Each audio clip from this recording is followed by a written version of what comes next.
Pemirsa Metro TV Lampung, Anda masih bersama kami dalam program spesial Gema Ramadan. Nah, kita masih bicara terkait dengan esensi zakat.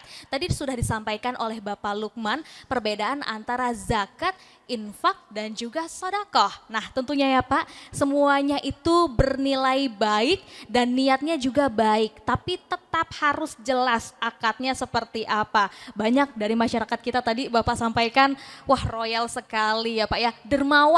Sudah sampai ada surveinya Pak, katanya memang masyarakat Indonesia dermawan sekali. Tetapi tentunya untuk masalah pembayaran zakat fitrah itu harus jelas. Nah salah satunya tadi adalah tentang akad. Nah selanjutnya Pak, yang ingin saya tanyakan, ini juga seringkali terjadi di kalangan masyarakat. Apakah zakat itu harus disampaikan kepada badan amil zakat, ataukah saya boleh untuk langsung sampaikan sendiri kepada para penerimanya? Gimana Pak Lukman? Ya, baik Mbak Dian. Terkait dengan mengeluarkan zakat, baik saat-saat sekarang ini zakat fitrah maupun zakat mal yang dimiliki, memang tidak dilarang untuk bisa menyampaikan kepada orang yang dituju. Saya umpamanya tertarik kepada seseorang karena kondisi memenuhi standar 8 asnaf tadi untuk diberikan secara langsung, boleh. Silakan dalam rangka mungkin karena ada ikatan kekeluargaan yang dekat, ada ikatan emosional, supaya itu masih terjalin komunikasi dan hubungan. Namun dalam hal ini kami tentu menyampaikan bahwa banyak lembaga-lembaga yang mengatasnamakan amil. Nah, perlu kami sampaikan bahwa yang amil resmi itu adalah amil yang ditetapkan oleh pemerintah atau amil yang dibentuk oleh masyarakat tapi tetap ditetapkan oleh pemerintah. Amil yang ditetapkan oleh pemerintah seperti Basnas ini, satu-satunya Basnas. Atau yang dibentuk oleh masyarakat tapi tetap ditetapkan oleh pemerintah, yaitu LAS, Lembaga Amil Zakat. Nah lalu bagaimana kalau kita ini menyampaikan kepada ya sekelompok orang yang mengatasnamakan itu? Tentu kami harus sosialisasi bahwa itu kurang tepat. Menyebut dirinya sebagai amil, bahwa amil itu harus ditetapkan oleh pemerintah.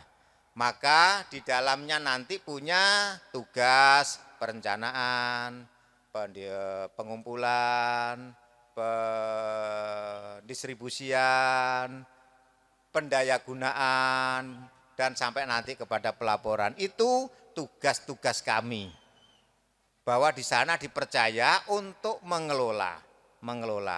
Nah pengelolaannya itu Basnas tentu kami harus menyampaikan bahwa lembaga pemerintah non struktural yang telah dibentuk oleh pemerintah resmi sebagai lembaga yang berhak menerima zakat baik fitrah maupun mal yang dikeluarkan oleh masyarakat. Lalu bagaimana dengan yang realitasnya ada di masyarakat kelompok yang mengatasnamakan amil? Kami tadi sudah menyampaikan bahwa itu kurang tepat penyebutannya. Karena amil itu harus melalui ketetapan pemerintah. Tentu himbauan kami, masjid-masjid atau lembaga-lembaga atau sekelompok-sekelompok orang yang ingin ya bisa menerima penyaluran zakat dari para agniya itu, daftarkan saja ke Basnas atau bergabung kelas yang sudah resmi untuk bisa menjadi bagian dari lembaga itu menerima zakat, menerima infak dan sodako secara resmi. Lalu tentu di dalamnya punya hak, kalau resmi punya hak. Bagaimana kalau ternyata kenyataannya di masyarakat itu ya dengan semangat untuk membagi, untuk menerima dan membagi boleh. Tapi itu sebatas relawan lah begitu, bahwa dia menampung, menerima dari orang-orang yang membayar fitrah maupun zakat mal, kita terima, lalu kita salurkan sebagaimana amanat yang dia lakukan. Tentu relawan-relawan ini juga punya manfaat, tapi alangkah indahnya kalau itu diresmikan pengelolaannya itu melalui pendaftaran sebagai LAS atau sebagai UPZ pada Badan Amil Zakat Nasional. Baik, karena ini bicara tentang dana umat ya Pak ya. Terkait dengan data umat boleh ya. Betul, jadi semuanya harus jelas, amanah harus tersampaikan dan termasuk dengan penggolongan 8 golongan tadi ya Pak ya, asnaf tadi.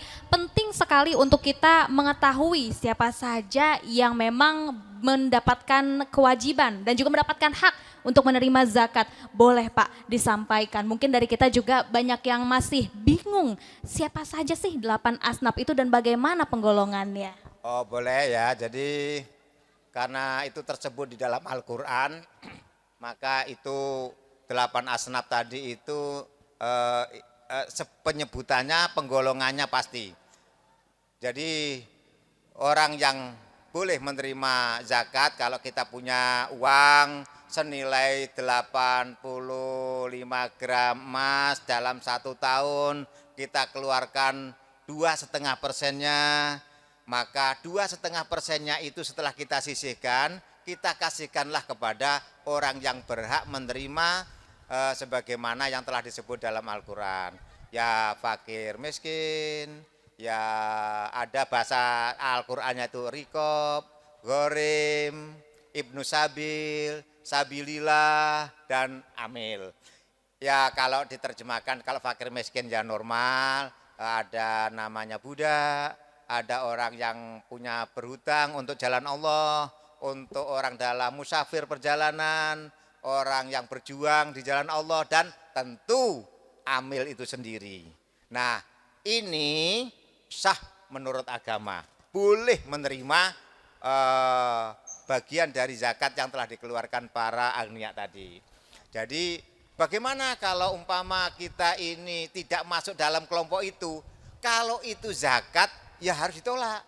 Umpama saya, masa ada orang, Pak Lukman, ini zakat fitrah saya kasihkan Bapak, lu atas nama apa saya ini? Ya, harus jelas gitu, harus jelas. Harus jelas. Kalau saya disebut Bapak sebagai fakir miskin, ya saya tolak lah, enggak cocok itu. Enggak cocok. Ya, oke. Ya, karena semuanya sudah ada yang memang hak ya Pak ya. Ya, Sudah jelas ada 8 asnafnya. Jadi semuanya sudah ada ketentuannya. Nah, nanti kita akan lanjutkan lagi obrolan kita Bapak Lukman. Ya. Dan untuk Anda pemirsa Metro TV Lampung, tetaplah bersama kami dalam program spesial Gema Ramadan.